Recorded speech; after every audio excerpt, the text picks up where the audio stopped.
You're listening to the Career Plus Life Catch-Up, episode number 83. Welcome to the Career Plus Life Catch-Up, a show anchored in reality to help you create a balanced life where you enjoy both your work and your life, because you don't have to choose. I'm your host, Cecile Ferry, a corporate executive turned coach and working mom. This is your place for insights, advice, and tools to optimize your career direction, balance, and confidence. I'm so glad you're here. Let's get into it. Hello, my beautiful friends, and welcome to the first podcast episode for 2024. So let me first of all wish you a very happy and healthy and abundant and very fulfilling year in 2024. I really look forward to spending this year with you, to journey with you on the podcast, and to bring you lots of insights, lots of ahas, and share a lot of my discoveries as well as I go along, like I'm going to talk about today, to really make this year a really good, powerful year for all of us. So I hope you've had a good break, if you could have one, that you've had a lovely Christmas and a beautiful New Year's, and that you are looking forward to the new year that is unfolding now. So I'm recording this really early January. I have a bit of time in my office, and it's been a nice kind of slow start to the year. I've really enjoyed having a bit of a break. Summer is really starting to come out in Australia, so soon I'm going to be spending more time out with my daughter. I've got a couple of days off towards the end of the month. So January always feels a bit nice because it's not fully back to life. So I hope that whatever the situation, you've been able to have some kind of a break. And if you're getting back into it, you can ease into it slowly. So you may have checked out my last episode, which was about my reflections and my insights on 2023. I had some really good feedback on it. So if you haven't listened, go and give it a listen. It's not too late, even if you're quite late into January. I already told you then, I'm going to say it again. I'm really not yet talking about this year that much. I am still, and this is the same in this podcast episode, I am still talking about what happened last year and reflecting, because I think there is no urgency and we can just take as long as we need, and probably a good week or two in January to really set ourselves up for the year. I think don't fall for I've got to know by the 1st of January what my goals are. All right, so today we are still going to talk about last year. And I had the idea of this episode because I looked at my year last year, and I don't know about you, but I found so many things that were quite challenging, some hardships, some just struggles. Like there were a lot of things that I needed to let go of. It's always something that I encourage people to do, is list everything that they have experienced that probably wasn't that easy, which they are willing to let go of. So things they don't want to carry forward. And my list was pretty long, and that surprised me. So when I saw that, and that's fine, and I think that was just the tone of the year for pretty much most of us. So don't feel like if that's you, you are the only one, far from it. But then it made me look into, okay, so I know all about the hardships, but what else really happened? Because I didn't have that many tangible results in terms of achievement. I had some, but not as many as I've had in the past. So I started digging further, and I started listing all the changes that I had made in 2023. And quite a few of them look a bit invisible because they are changes that might be under the surface or haven't quite come across as a tangible thing, but they are nonetheless very important good changes. So I thought, to be a bit original, my inspiration today was to come on the podcast and share with you what the changes were that I made last year. I also felt like this can be a nice way for you to get to know me a little bit more, because I know I tend not to share very much about my life on the podcast. Why I'm doing it, it's because it's not about bragging and saying, look at me, what I've done last year. Not at all. But it is to show that even if you can have a lot of hardship, that there are still some positive, important changes that you have done. And also, I want to share because I don't know, but I'm pretty confident some of those changes may inspire you. This may start sparking something for you, and I will make sure I will be prompting you with some questions in relation to the different topics I'm going to cover. So this is going to feel a bit more personal, but I know that you will get some value out of it. So are you ready? Let's get into it.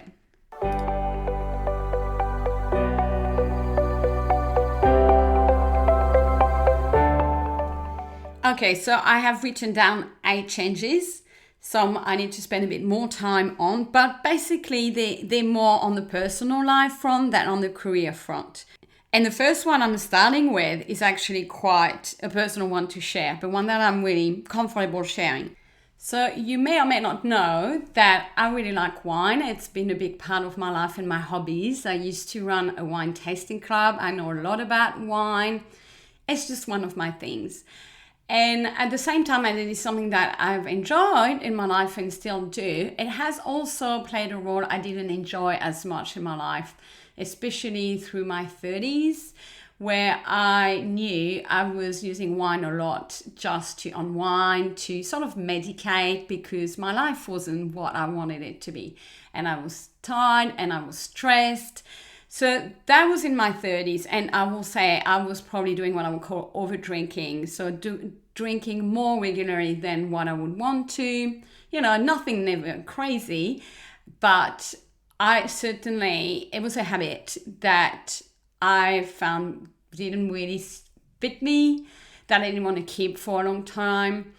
And it's taken me quite some time to change that, but I'm really glad to see that in 2023 was really the end of that change process.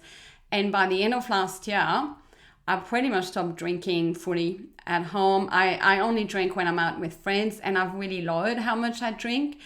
And that is quite a really nice change, and I've been reflecting on it, and that's why I wanted to share it, because it could be one, it could be something else for you. Some of those things that we do because we need a prop, they actually temporarily serve us because things are not the way that we want them to be potentially, or it's just a way of coping.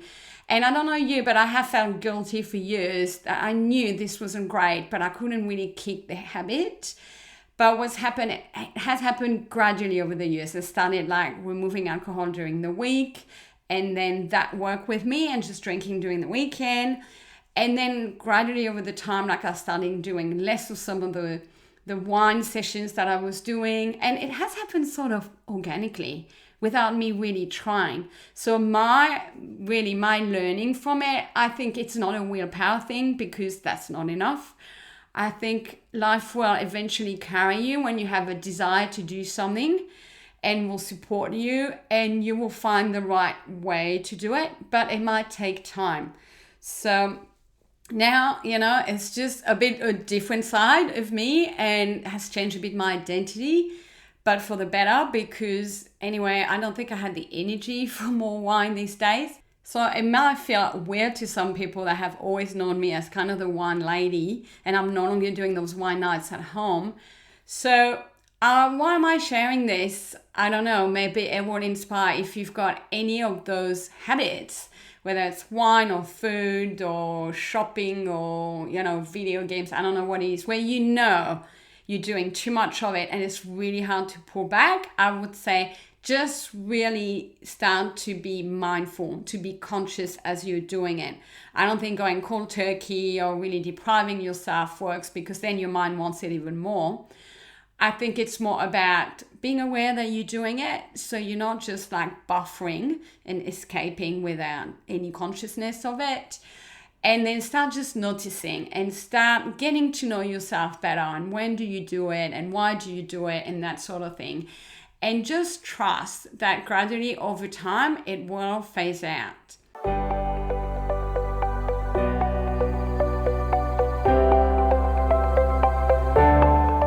Okay, that was a big one to start with. Number 2 is the big one. is that really last year I started working with my intuition. And when I say started, I started right at the beginning, which was I really started creating a connection to my intuition.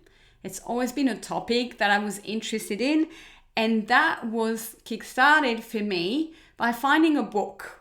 And it wasn't random. I was out on a weekend in a country village with my daughter and happened to be in one of those little woohoo shops, and her and I just love those kind of little stores, and we browse, and she looks at all the crystals and I look at the books. And the book was right there on the middle of the shelf, and I picked it up and I liked it. And it's a book by Helen Jacobs called You Already Know. And I will list it in the show notes so that you can look it up yourself. And it really spoke to me. And she actually said right at the beginning, it's no accident that you grabbed this book. So she really talked and explained how to really connect with your intuition and how to listen to it. And I really put that into practice and really enjoyed that.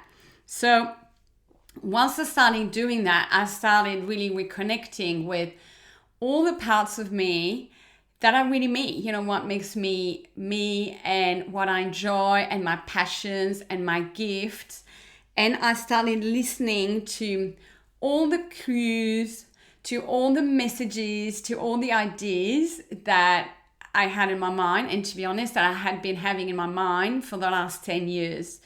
So I think we can be so busy in our heads every day, you know, planning for life or trying to get ahead. But this is a different energy where you really just listen to your higher self and you listen to what it says. So I really did that last year. And I started making a list. So Helen talks you through a couple of exercises you can do of things that you feel like you should do right now, and then maybe more medium term, and then the bigger picture, longer term. So for me, I kind of always had those things in the background, but never really listened. But last year that changed. So I realized that I had this ongoing passion about a couple of topics that I was not really bringing forth or using, especially in my work. And those topics are intuition itself, because I really love that, manifestation, and astrology. So those are really deep passions that I invest a lot of personal time into. But currently that's just simmering in the background. But my intuition started to bring that forward and say, let's do something about it. And this sounds all well and good, right? But the thing is, when the things that come through your intuition are quite different from who you are in the world, what you're known for, how you were raised, what other people believe in, it's quite daunting. Those things are actually not easy. They actually stretch you way outside your comfort zone.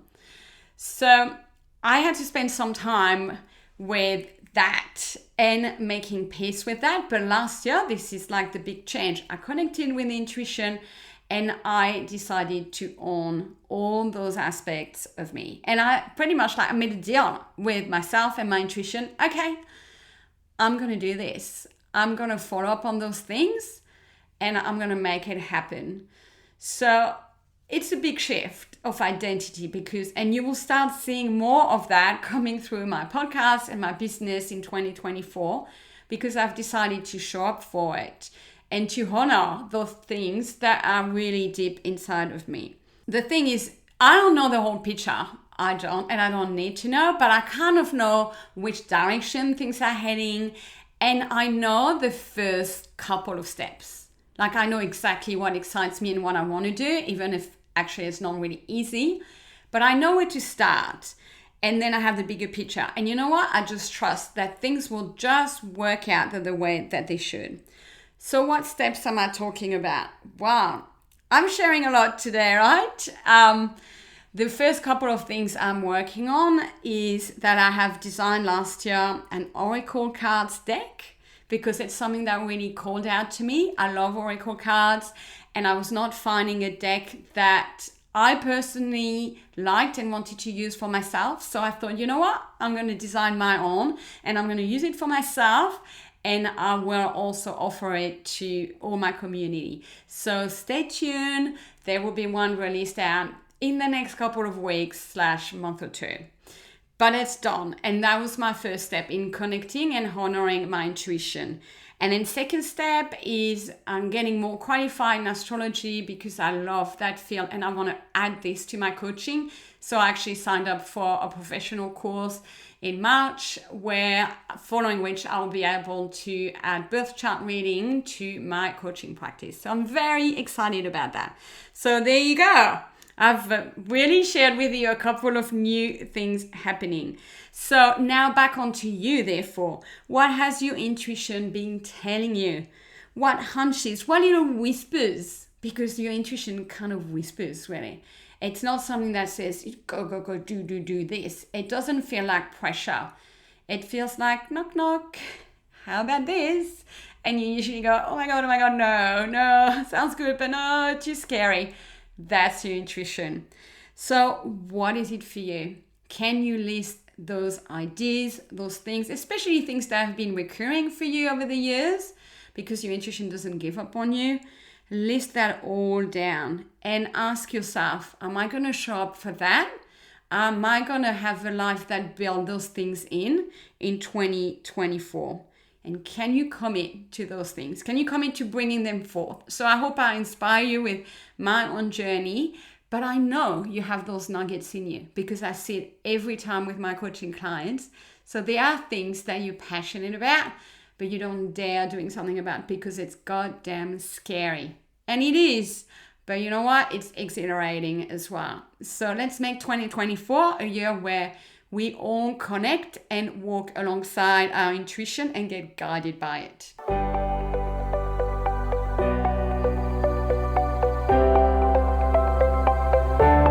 Okay, number 3. Whew, the first 2 were pretty decent. All right, number 3 is to do with friendships. So last year, I really stopped friendships that were one way or that were 2 ways but not aligned with me, or that were just there because of obligation or tradition. So this you may relate to. And for me, basically, I stopped chasing, I stopped waiting on people, and also I stopped all those instances where I was always the one driving, making the plans, organizing, choosing the place, like doing all the work, and the other person would just kind of rock up because I'm really good at all of that. But it's tiring and it doesn't feel very reciprocal. So I started to identify that I had, a lot of that problem. So I removed some of those friendships and there were not many left or people available. So I also decided to explore new ways to make friends. And I used an online app, Bumble, that you can use for dating, but you can also use it to date friends and to meet friends. And it was a really good, fun experience. I had no idea there were so many women looking for friends in my city. So maybe something for you to experience. And I met friends really quickly and I had different results, right? But the experience was really rich and definitely had some great time catching up with new people, trying new things. So I think it's good to keep in mind that you can make new friends. Don't be afraid of sometimes cutting people off if they no longer align with you. And by aligning as well, it's nothing wrong with them, but you may have had some growth, or you taking your life in a different direction, or your values have changed, or the things that you're into. Like sometimes your friends are absolutely not into that and you find other people that do. It's just natural. You have to gravitate towards what has the same kind of frequency for you. So this is actually ongoing for me. It started last year and I'm still going through the process at the beginning of this year. And I made a little list on my phone where I've put at the top my people. And those people, I have seen it throughout the year and I know they energize me. Energize me just when we talk, even if it's through messaging or on the phone, or especially once we catch up. See how you feel after you leave the time spent with those people. So they are your people and I've made my list. And some of those are overseas for me, but that's just what it is. And then I've made a list of people I no longer want to be available for. There's not many. But there are people I do know it either drains me or it just doesn't work for me. And, they may get something out of it, but it needs to be both ways. things may not be aligned with my vision. So I've decided like to just not invest any time because I don't want to waste their time and I don't want to waste mine. So I just know, but you can't make those decisions without properly trying and assessing. And then the last category is what I've put under my secondary priority. So there's still people that I want in my life. They are important. They are aligned for most parts to me, but I don't need to see them regularly, and I probably can't see them because they have less availability. So I am choosing not to make them a priority because otherwise I'll be disappointed. So maybe a good template for you to follow as you start this year. Who are your people? Who are the people you are definitely no longer going to be available for, full stop? And who are your secondary priority friends?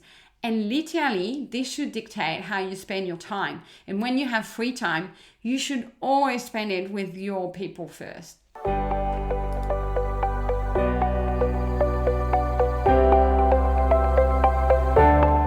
Okay, I'm at number 4, so I'm gonna go a little faster on those. But number 4, I worked on myself through 2 kind of topics, through different courses, things that were calling for me through my intuition. The first one is self-love and self-worth, and the other one was money mindset. So this is like what I put under my personal development. So I felt called to do that. I realized self-love was a very important topic for me because it was coming up, it was affecting my relationships everywhere. So for that, I did a course on self-worth on Insight Timer. I will link it in the show note by Jamie Wozni. That was really beautiful and simple and just like a reflecting course, a self-reflecting course that helps you think about yourself and reconnecting to yourself and where your self-worth and your self-love comes from. So that could be one for you, but maybe you'll find others. I also read a beautiful book called Beautifully Brave by Sarah Pendrick that helped complete that picture for me. And also I recommend Marisa Peer, does a rapid transformation therapy, RTT. She has a lot of audios on her website. I listened to that earlier in the year for about a month. And that just reprograms your subconscious, and it's really powerful transformation. So I think we all need work on self-love and self-worth wherever we're at, reconnecting with ourselves, with our old wounds from childhood that make us doubt our value, make us doubt our lovability, and make us, frankly, sometimes make choices or stay in situations that are below our worth, but it's because we don't value ourselves enough. We haven't overcome some of those perceptions that we got. And that's not our fault. They were wrong perception when we were kids. But we can change that today. We can work on it. So that was definitely something that I did for quite some time last year. And I really felt the benefits because now after that, I started feeling that I just own myself and my style a lot more. I didn't need to chase people or need certain people or certain things in my life anymore. I stopped waiting for external validation, or when things were not right for me, I stopped abandoning myself. Like I actually felt like, I'm caring for myself first and foremost here. And this is a no for me, even if I would have liked to say yes. So I just decided to put myself first. And I no longer have to change myself. I mean, this feels like big, and it is big, but it's also gradual. It's something I've been working on over the years, especially since I started separating. So I think we're never done on the self-worth and the self-love journey, but at times we do need that injection. We just need, an audio course or a book or something, and just immerse yourself into that topic. Breathe a lot through it and just, let the lessons sit with you. So maybe that's calling for you in 2024. And that is really, really powerful work, and you will see the impact in your external world really quickly.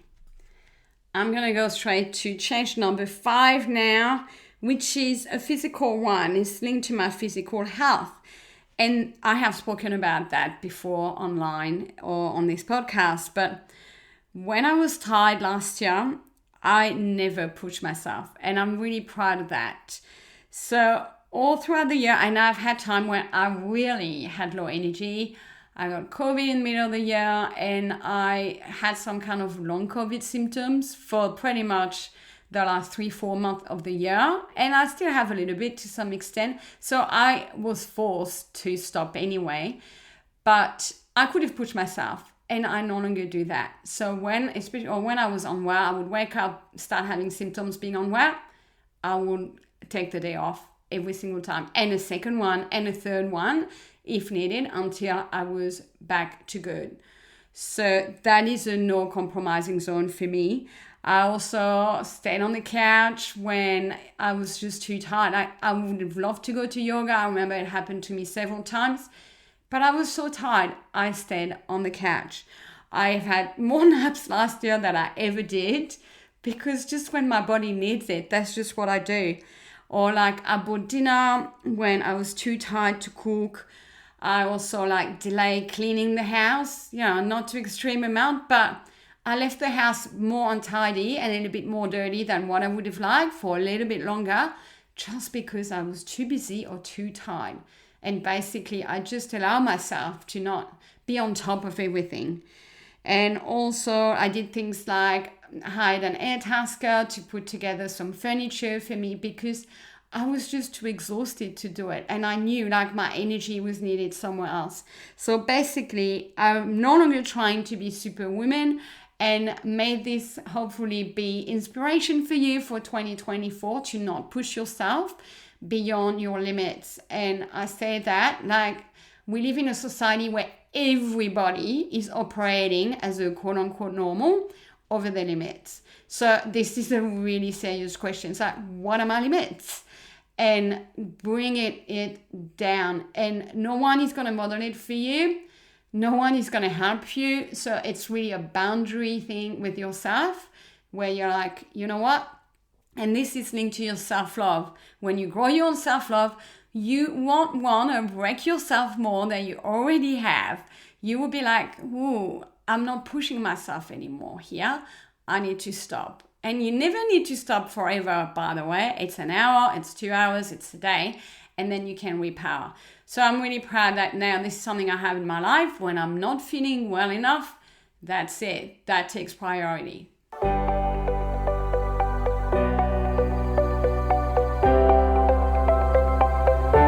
So moving on to change number 6, I started a new hobby. Because I was just really busy with work or self-care and things like that. But I was like, I need something for me that is just fun. And I have very limited availability in my diary. So I'm pretty sure you're on the same page as me. But I identified that I had one spot on the Monday night every single week. So that was the spot. And what did I do? I signed up for Italian classes. So I've always had that a bit at the back of my mind, part of my intuition, as per change number 2. And I was like, I'm doing it this year. And I wanted a class that was face-to-face. I wanted to meet new people, have some fun. So it's just a hobby. I'm not doing it because it serves a purpose. I'm being productive. I'm going to use it for something. But it was purely for me. And it's energizing for me. And it's fun. Like every time I get out of the class, I have a big smile on my face. So I'm hoping that this can inspire you to maybe think about a hobby you want to add in 2024. It doesn't have to be useful. You just have to be excited and want to do it and want to enjoy it. Just do it for the sake of it. And for me, like, this is something different and unrelated to everything else that I do. And I think that is also where the growth and the freshness can come from. And it's been challenging me, because learning a new language in your 40s is a lot tougher than when you're a little kid. But it's fun, right? And I've met really cool people through it, and I'm continuing this year, right? So you can also try, and if you don't have fun, no problem, you just give up on it. But what are you maybe going to consider this year for you? What could be aligned with your interest? And for me, it's Italian, but for you, it could be a cooking class or a pottery class or knitting or a book club or, some kind of sport or walking through the forest with a group. So I really hope that you are going to give yourself that bit of fun, that bit that is not linked to your mental load, that is not a to-do list item, that doesn't serve that kind of purpose, because we are so focused on that in our lives already, that kind of masculine energy. Like, let's just do something for fun. So what could it be for you? And I've got 2 quick ones to finish on. My change number 7 was regarding my house. So I'm renting right now in a beautiful place, but I started thinking and deciding last year that I wanted to buy a house, right? So that was one of my goals. I organized myself, got a home loan. It sounds like easy, but it wasn't. And then I spent 2/3 of the year looking for a house. And I spent all my weekends and lots of time. Like, you guys all know, if you've been looking for a property or art right now, it's a part-time job. And I invested my energy. Did I find a home? No, I didn't. Not even close. Like, I just didn't find what I wanted in the place I wanted and the budget that I had. And that was, to be honest, disappointing, frustrating, but also that's just what it was. So what ended up happening is I had put a lot of things on hold in my home life here, waiting for the house. And also told my daughter, like, we get this, we do this, when we have the house. And it came to about October, November, when I got really tired of this house hunting and not really sure it was going to give me the outcome I wanted. And I decided to change plan and to change tactic. And I pretty much stopped putting things on hold, and I started buying all the things, pretty much all of them, that I needed, that I wanted, instead of waiting for the house. And you know what? It was the best thing ever. So I upgraded things in my home, needed new beds, new mattresses, a bigger TV, a different table. Like, I got those things, and it just brought so much new energy and joy at home. And then I just realized, what was I waiting on? Especially some of those things we need. We definitely need it here, but we were just using what we had because it was fine, kind of, but it wasn't optimum and it wasn't totally working for us. So I'm sharing this because this can maybe help you in an area of your life where you have a set plan and you're putting things on hold until that plan happens. Maybe, especially if that plan hasn't happened for some time, maybe you should switch gears and start implementing those things that you're holding off on now.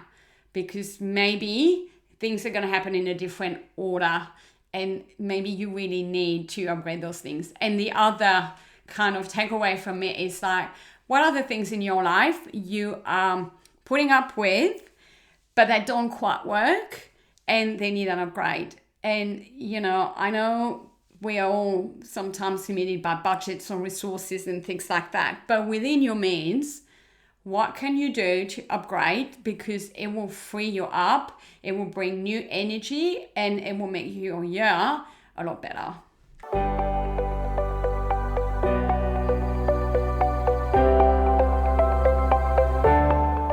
Final change for 2023 was that I spent a whole less time on social media.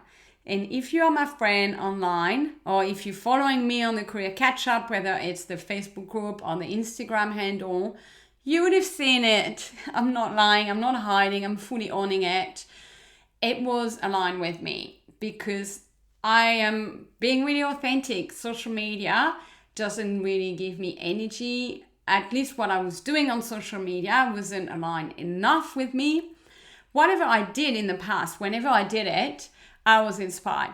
But to keep up social media all the time is not something that works for me. I don't want to work that way. I just want to be driven by my inspiration. And for me, what works is podcasting.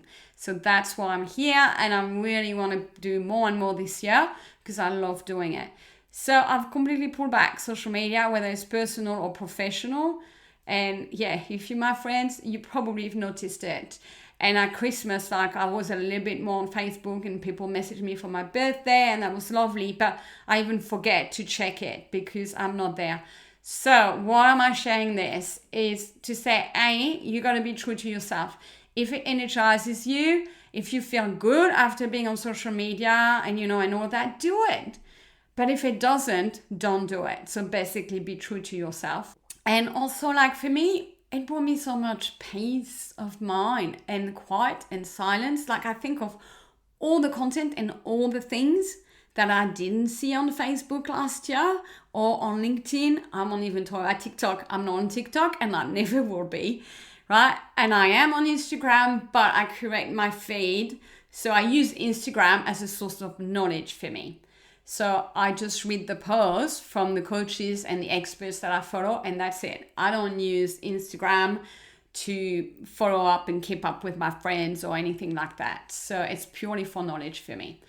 So it's been a great year and I absolutely have no FOMO. So I'm sharing here because maybe you are thinking, I don't like the amount of time I'm spending on social media. It doesn't bring me anything. I hope this can be the little push you need to spend even less time this year and go a bit cold turkey on it and just go and live your life off your screen somewhere.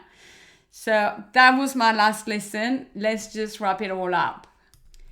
I hope what I've shared, and I know it's quite varied. I've spoken about stopping drinking, to listening to my intuition, to doing courses on self-worth, to learning Italian, getting off social media, changing my housing plan, right?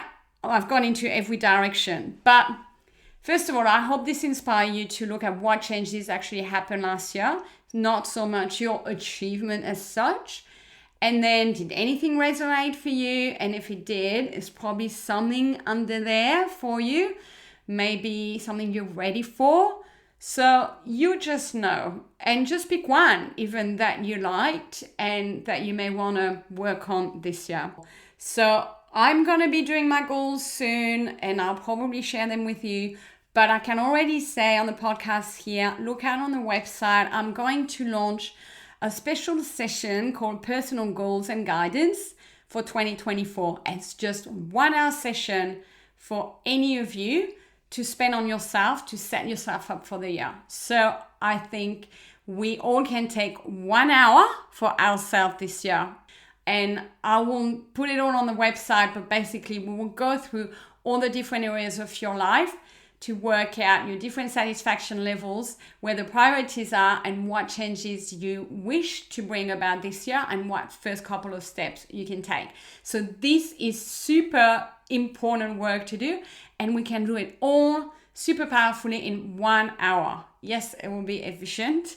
We'll move through a lot of things, but it's just 1 hour where you get to really decide and look at your life holistically and really plan what changes you're going to make this year. So I'm super excited about spending time and doing that one-on-one with as many of you as possible, so that you have clarity and then you have a direction to go into, and then off you go. And I can obviously help you down the track, but I think it's so important to set the right foundation. So Personal Goals and Guidance coming up soon. Check out my website at careercatchup.com.